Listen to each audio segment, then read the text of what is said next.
Hi hello welcome to J24 news. ఈ రోజు వార్తల్లోని ముఖ్యాంశాలు చూద్దాం. ఈనాడులోని వార్తలు.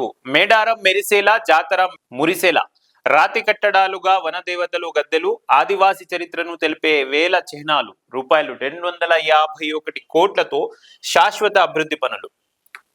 మేడారం సమ్మక్క సారాలమ్మ మహాజాతరను ఈసారి కొత్త రూపుతో వైభవంగా నిర్వహించేందుకు రాష్ట్ర ప్రభుత్వం ఉపక్రమించింది. వచ్చే ఏడాది జనవరి 28 నుంచి 31 వరకు జరిగే జాతరకు తెలంగాణతో పాటు పొరుగు రాష్ట్రాల నుంచి 1 కోటి మందికి పైగా భక్తులు తరలివస్తారని అంచనా. సో 1 కోటి మందికి పైగా భక్తులు ఈసారి తరలి వస్తారని అంచనా వేస్తున్నారంట.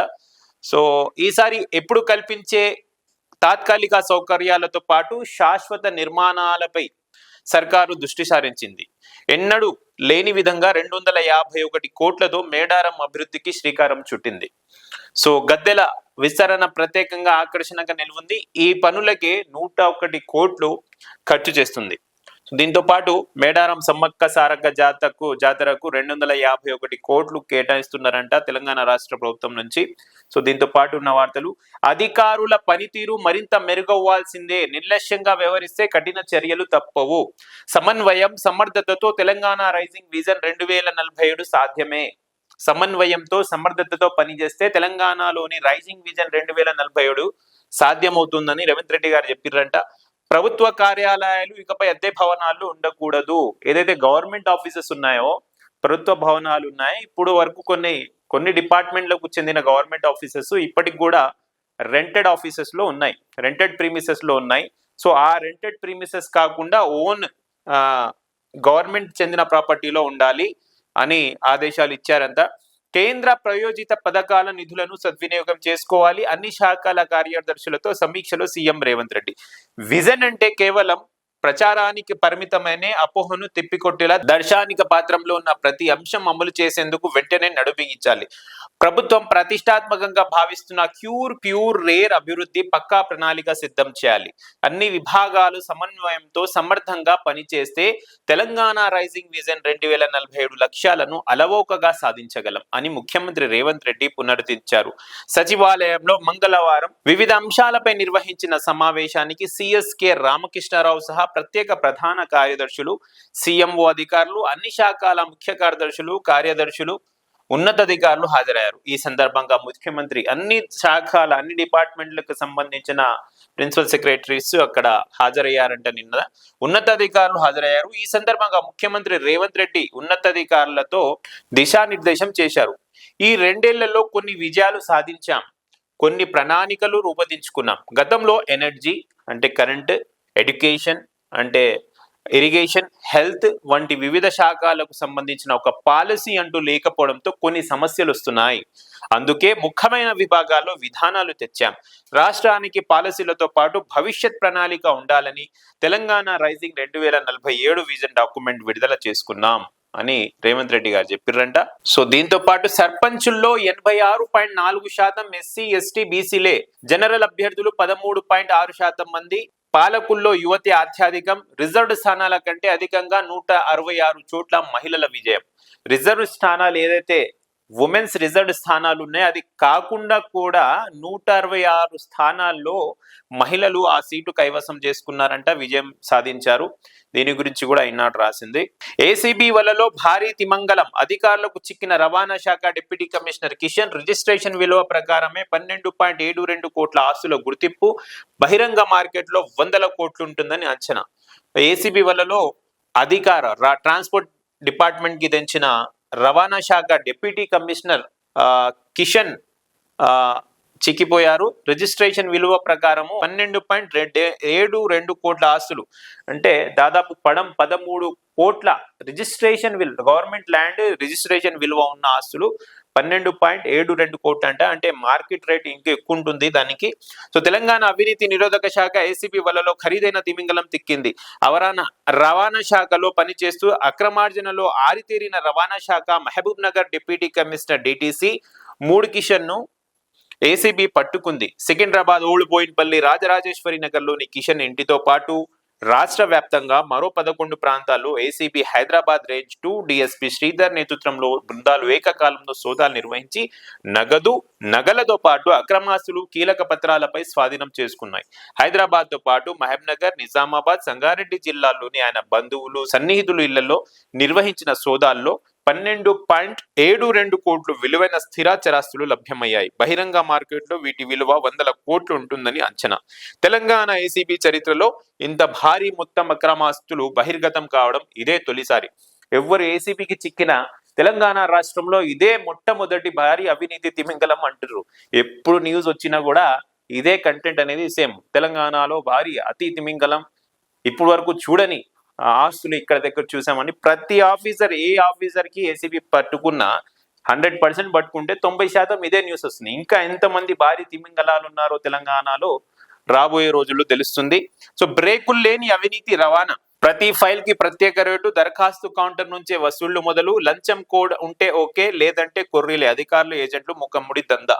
సో దీంతో పాటు ఒక ఇంట్రెస్టింగ్ న్యూస్ అండి.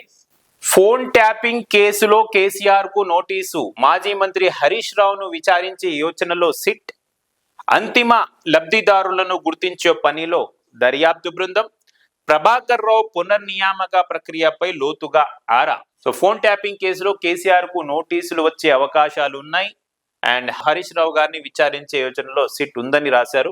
సో ఫోన్ అక్రమ ట్యాపింగ్ కేసులో మాజీ సీఎం కేసీఆర్ కు నోటీసు జారీ చేయాలని ప్రత్యేక దర్యాప్తు బృందం సిట్ నిర్ణయం తీసుకుంది. అలాగే మాజీ మంత్రి హరీష్ రావును విచారించే యోచనలో ఉన్నట్లు తెలుస్తుంది. కేసు దర్యాప్తునకు లాజికల్ కంక్లూజన్, తార్కిక ముగింపు ఇవ్వాలంటే వీరిద్దరిని విచారించాల్సిన అవసరం ఉందని భావిస్తున్నట్లు సమాచారం.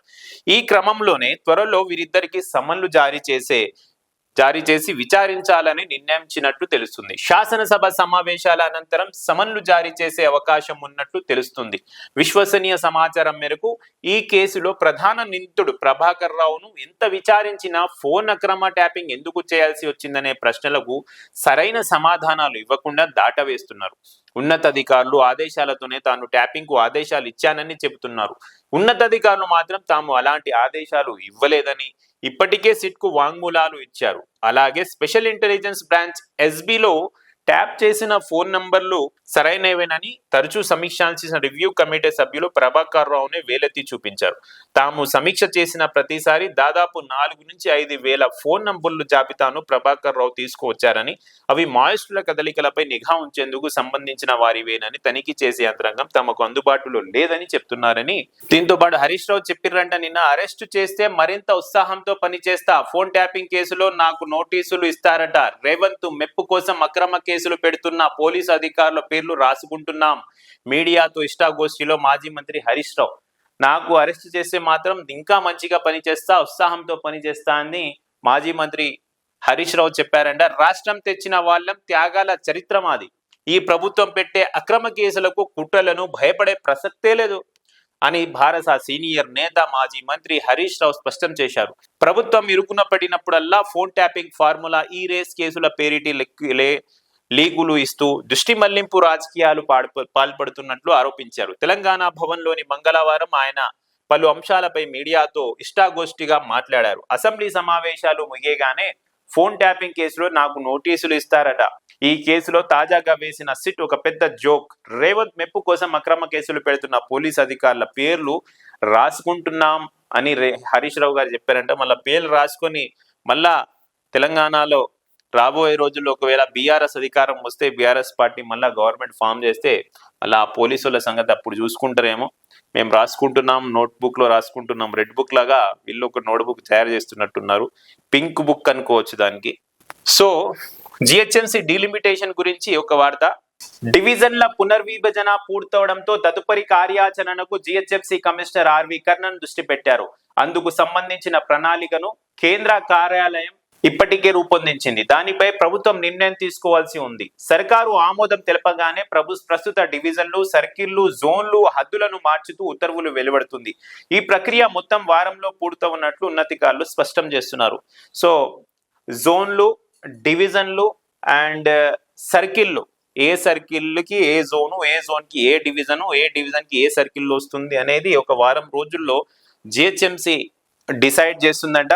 సో ఇటీవలి వరకు జిహెచ్ఎంసి 250 చదరపు కిలోమీటర్లు మీ పరిధిలో ఉండేది. సో 6 జోన్లు 330 సర్కిళ్ల ద్వారా పరిపాలన సాగింది. 27 శివారు పట్టణ స్థానిక సంస్థల విలీనంతో గ్రేటర్ హైదరాబాద్ విస్తీర్ణం 2053 చదరపు కిలోమీటర్లకు పెరిగింది. సో గ్రేటర్ హైదరాబాద్ ఇప్పుడు 2053 కిలోమీటర్స్ అంట. గ్రేటర్ లో కలిసిన మున్సిపాలిటీలు, నగరపాలక సంస్థల్లో పరిపాలన సమస్యలు తలెత్తకూడదన్న ఉద్దేశంతో కమిషనర్ ఆయా స్థానిక సంస్థలను సర్కిళ్లుగా పేర్కొంటూ దగ్గరలోను జోనల్ కార్యాలయాన్ని అనుసంధానం చేశారు. ఒక్క ఖైరతాబాద్ జోన్ మినహా మిగిలిన 5 జోన్లలో కొత్త ప్రాంతాలు కలిశాయి. జోనల్ కార్యాలయం నుంచి శివారు ప్రాంతాలు బాగోగులు చూసుకోవడం జోనల్ కమిషనర్లకు కష్టంగా మారింది. ఉదాహరణకు ఎల్బీ నగర్ లోని జోనల్ కార్యాలయం నుంచి పెద్ద అంబర్పేట్ సర్కిల్లోని పారిశుద్ధ్యం, వీధి లైట్లు, రహదారుల నిర్వహణ పనులను పరిశీలించడం కష్టమైనదే. ఇదే అభిప్రాయాన్ని దాదాపు అందరూ జెడ్సీలు కమిషనర్ కార్యాలయ దృష్టికి తీసుకెళ్లడంతో జోన్లకు 6 నుంచి 12 సర్కిళ్లను 60కి పెంచాలని జిహెచ్ఎంసీ నిర్ణయించింది. సో ఇప్పుడు వరకు 6 జోన్లుగా ఉన్న జిహెచ్ఎంసీ 12 జోన్లుగా మారుస్తారంట అండ్ 60 సర్కిళ్లుగా మారుస్తారు. సగటున ఒక్కో జోన్ కు పరిధిలో 5 సర్కిళ్లు ఉండన్నాయి. సో జోనల్ కమిషనర్ 5 సర్కిళ్ళకి కలిపి ఒక జోనల్ కమిషనర్ ఉంటారు. ఇప్పుడు 2కి 3కి ఉన్నారు. ఇప్పుడు 5కి రాబోయే రోజుల్లో 5 సర్కిళ్ళకి ఒక జోనల్ కమిషనర్, మొత్తం 12 జోన్లు ఉంటాయి. సో జనగణన మొదలైతే తర్వాతి ఏడాది నుంచి 2 ఏళ్ల వరకు నగరంలో డివిజన్ల పునర్విభజన చేపట్టడం సాధ్యపడదు. జనవరిలో జనగణన మొదలవుతున్నందున రాష్ట్ర ప్రభుత్వం హడావుడిగా జిహెచ్ఎంసీలో శివారు స్థానిక సంస్థలను విలీనం చేసి డివిజన్ల పునర్విభజన చేపట్టింది. దానికి కొనసాగింపుగా జోన్లు, సర్కిళ్లు పునర్వ్యవస్థీకరణ త్వరలో జరగబోతుంది. ఈ పునర్వ్యవస్థీకరణ భవిష్యత్తులో జిహెచ్ఎంసీని 3 మహానగర పాలక సంస్థలుగా విభజించాలన్న సర్కారు ఆలోచనకు అనుకూలంగా ఉండనుంది.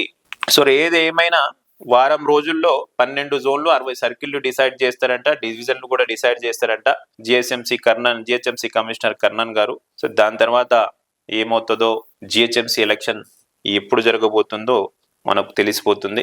అక్రిడేషన్స్ కొత్త జీవోను సవరించాలి. 2 కార్డుల విధానం సమంజసం కాదు. 27న జిల్లా కలెక్టరేట్ల ఎదుట ఆందోళన, TUWJ పిలుపు.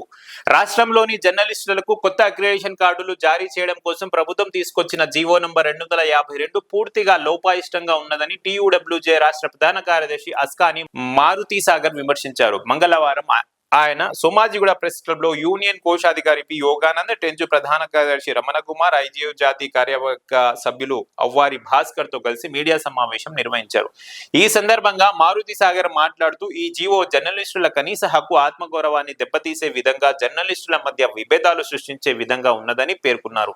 తెలంగాణ రాష్ట్రం ఏర్పడిన తరువాత అప్పటి సీఎం కేసీఆర్ సూచనల మేరకు అప్పటి మీడియా అకాడమీ చైర్మన్ అల్లం నారాయణ దేశంలో ఏ రాష్ట్రంలో లేని విధంగా 23,000 మంది జర్నలిస్టులకు అక్రిడేషన్ కార్డులు జారీ చేశారని వివరించారు. ప్రధానంగా డెస్క్ జర్నలిస్టులను కూడా గుర్తించే ఒకే గొడుగు కిందకి తెచ్చి కొందరికి కార్డులు ఇచ్చారని తెలిపారు. కానీ 40 ఏండ్ల నుంచి జర్నలిస్టుల సంక్షేమం కోసం పనిచేస్తున్నామని ప్రగల్భాలు పలుకుతూ 2 రాష్ట్రాల్లో ఉండే ఒక సంఘం అప్పట్లో దీనిని వ్యతిరేకించిందని గుర్తు చేశారు.